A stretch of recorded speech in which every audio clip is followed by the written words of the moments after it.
Nice to see you here. How are you? Good to see you again. Thank you. I think the kids see it. We heard it. Good to see you again. Good to see you, Mr. Yeah, good to see you too. Thank you. Excuse me, guys. It's a hell of a room, David.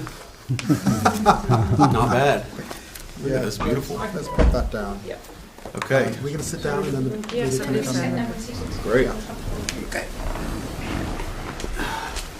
Everybody comfortable, happy? Great. I'm sorry. That sounds good. Thank you. Unless you want it. No, I'm good. So is there a name for this room? It's the drawing room. It's the drawing. Drawing room, okay.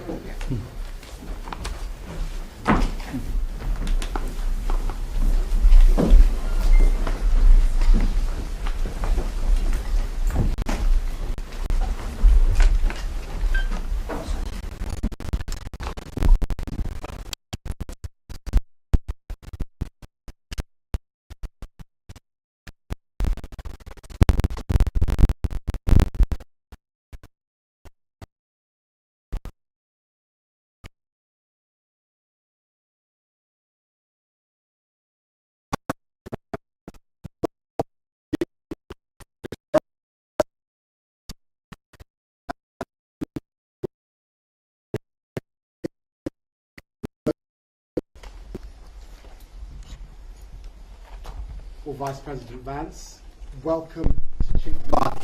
It's great to be here. Welcome to Kent at the beginning of your vacation here in the UK. I know that you will be spending some time in the wonderful Cotswolds and the glorious Scotland. That's right. But here in Kent, there are beautiful, beautiful coastal walks and beaches, castles, the home of Churchill, and this house has been sitting here since the 17th century. So welcome, we're delighted to have you. And in a sense, this is an indication of the long-standing bonds that exist between our two countries. I know that you personally have spent lots of time in the United Kingdom, and you know that I've spent lots of time in the US, and I'm very, very fond of the country.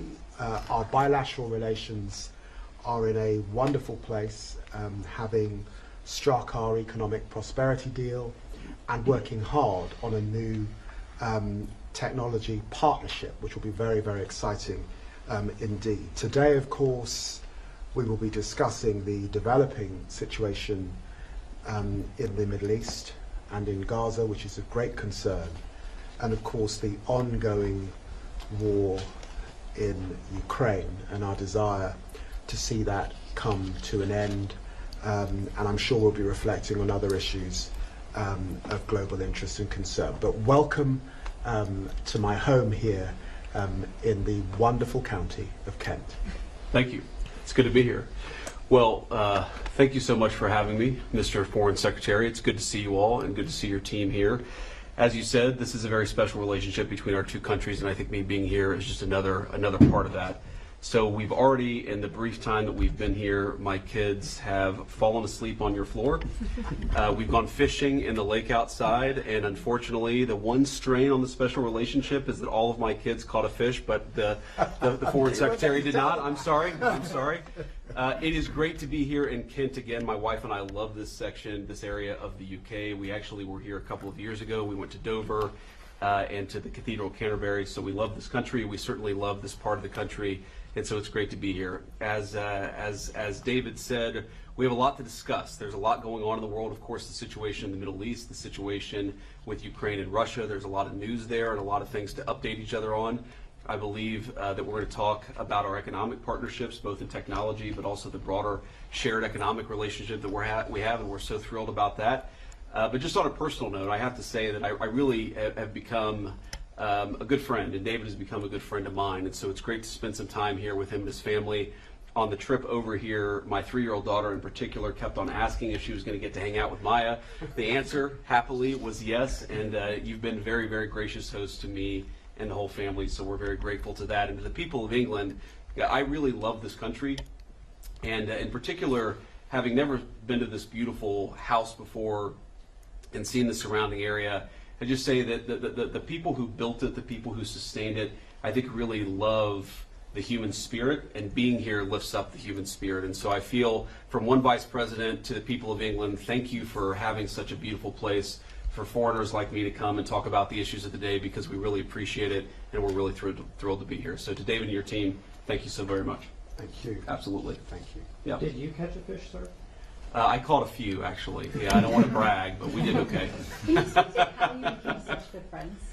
Well, you know, David, I guess when you were in opposition, right, and I had just gotten elected to the United States Senate, obviously we come from sort of different political spectrums, but he was kind enough to make time on a visit to D.C. We got to know each other a little bit then and just kept on seeing each other, and our families enjoy each other's company very much, which always helps. But we care about this relationship, and we care about the fact that though we're separated by an ocean, and I guess as Churchill said, by a common language, that we have a lot in common, and there's a lot to do and a lot to work on together.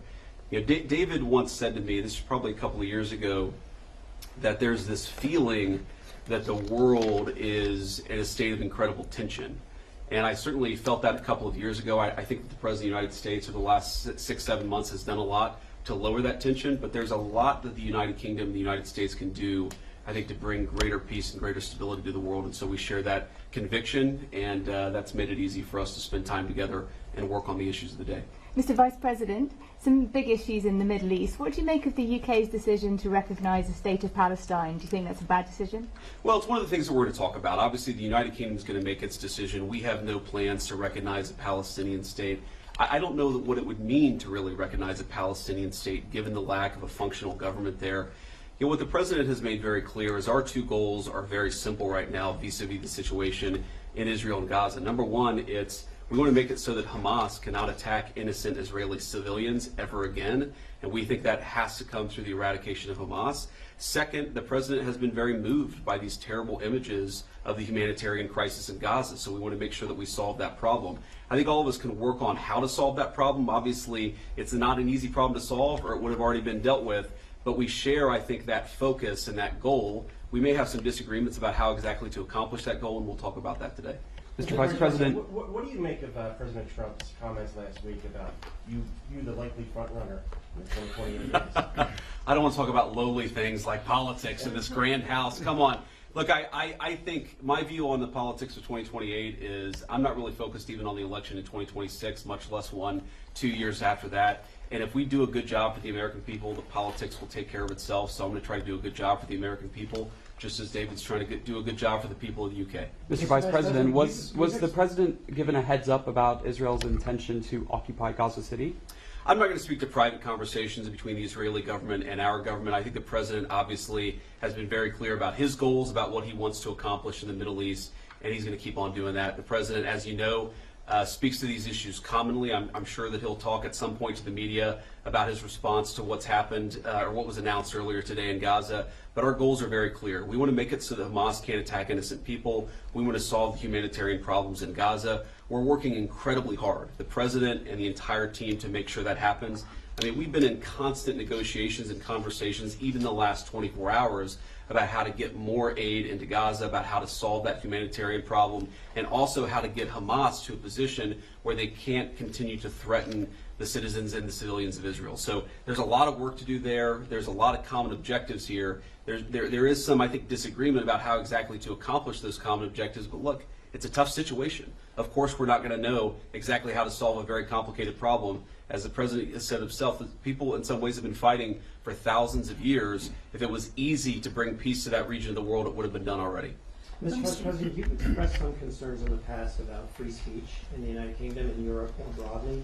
Do you bring any kind of a message to the Foreign Secretary today on that subject? Well, I'd say I've raised concerns about free speech in the United States of America. I think the entire collective West, the transatlantic relationship, our NATO allies, certainly the United States under the Biden administration, got a little too comfortable with censoring rather than engaging with a diverse array of opinions. So that's been my view. Obviously, I've raised some criticism and concerns about our friends on this side of the Atlantic. But the thing that I'd say to the people of England or to anybody else, to David, is many of the things that I worry most about were happening in the United States from 2020 to 2024. I just don't want other countries to follow us down what I think was a very dark path under the Biden administration. So in the spirit of having a good conversation and recognizing the Secretary has a lot of things to do, unless you want to say anything else.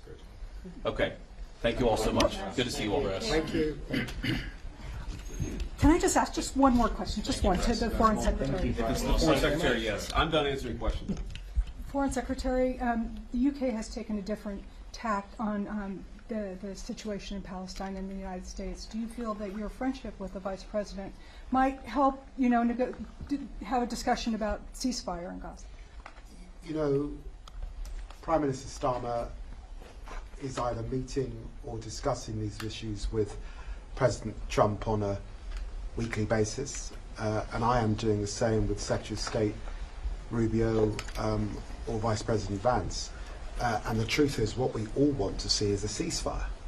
What we all want to see are the hostages come out, and we are hugely concerned by the humanitarian suffering that we're seeing in Gaza particularly. So it is bringing that to an end that we want to see. I am concerned about what is developing in Gaza at this time and the recent decision by the cabinet, and hugely concerned, as I think a lot of Israeli people are, about the impact, particularly on the hostages, and we'll be able to discuss these issues in the hours ahead. Thank you very much. Thank you. Thank you all. Thanks, President. Thank you very much. Have you learned anything from each other? We learned a lot. I learned a lot. I learned a lot from him. We Thanks very enjoy much. the cut and thrust of politics. Thank you. The cut and thrust of politics is what excites me. And look, the truth is, I was blessed to go to Harvard, and I think the Vice President went to the university not quite as good. That's right. Yeah, and so we enjoy that political debate and discussion particularly. But there are areas where there are actually joint concern.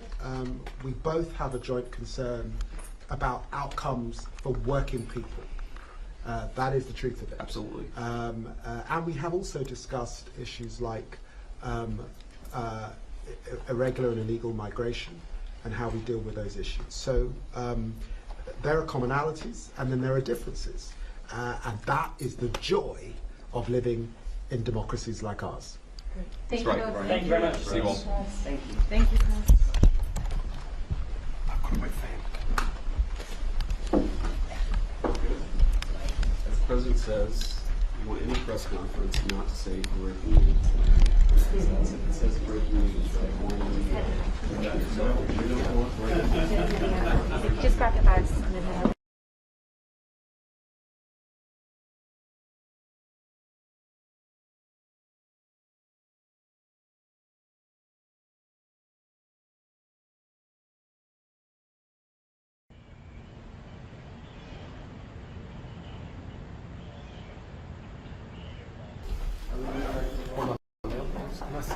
Yeah.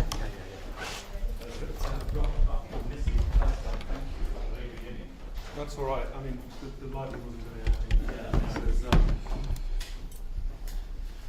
I came in the room and they'd moved my kit. It wasn't where I left it. I left my kit like all ready to pick up and use, and it would be moved and it was like a bit tangled up. It was like, yeah. I should have brought it back. Not a lot here. I should have just carried it out. Yeah.